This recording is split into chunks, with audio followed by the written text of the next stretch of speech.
अस्सलाम वालेकुम स्टूडेंट्स।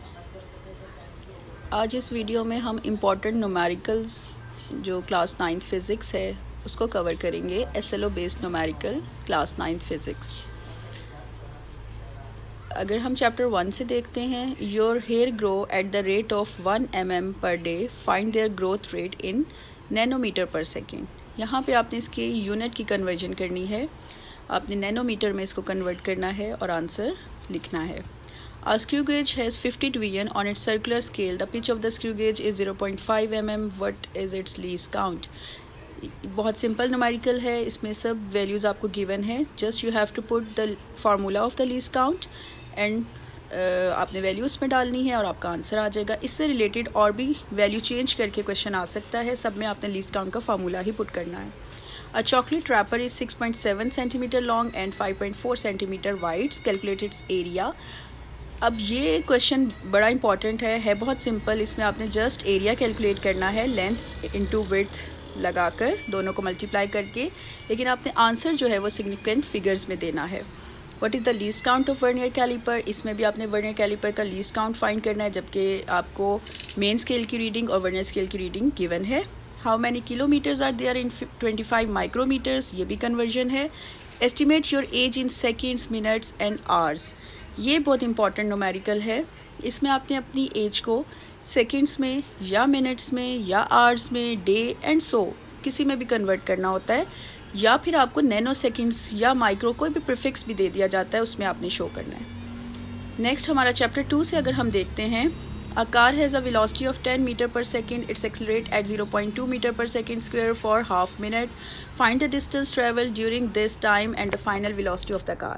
अच्छा, यहाँ चैप्टर 2 के आपके जितने भी न्यूमेरिकल नज़र आ रहे हैं, train starts from rest, a cricket ball is hit vertically upward, फिर आपके पास when brakes are applied the speed of the train decreases, values given है।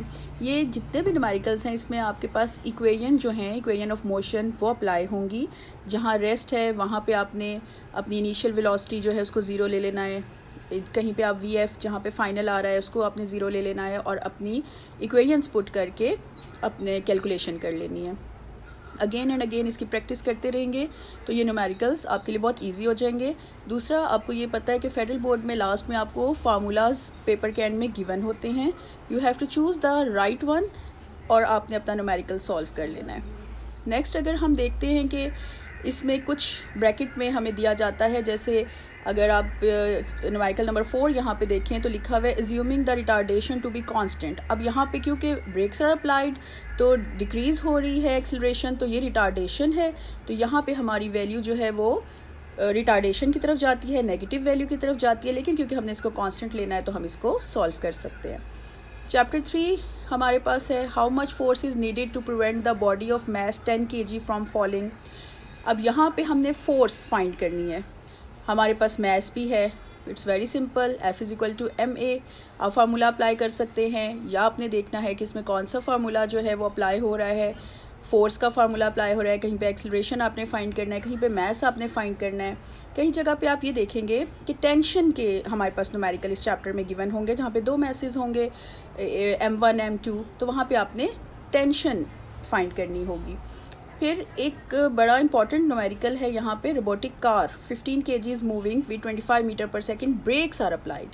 इस तरह के जो क्वेश्चंस होते हैं ना, ये बहुत इंपॉर्टेंट होते हैं, जहाँ पे आपको जो आपकी एक्सेलरेशन है उसको स्टॉप किया जाता है, उसको या तो रिटार्डेशन की तरफ शो किया जाता है, या उसमें जो ब्रेक्स हैं वो लगाई जा रही हैं कि वो एकदम से सडनली वहाँ पे ब्रेक अप्लाई हो रहा है, तब आप कितना टाइम लगेगा या उसकी जो एक्सेलरेशन है वो कितनी होगी। तो इससे मिलते जुलते जितने भी आपके न्यूमेरिकल्स हैं ना, आपने उनको प्रिपेयर कर लेना है।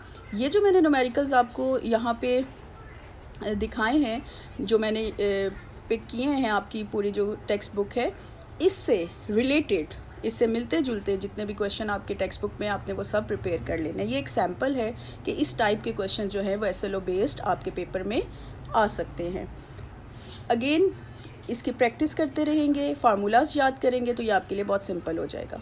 चैप्टर 4 में हम देखते हैं, a nut has been tightened by a force of 200 and using 10 centimetre long spanner, यानी 200 न्यूटन फोर्स जो है यहाँ पे अप्लाई हो रही है What length of a spanner is required to loosen the same nut with 150 Newton force.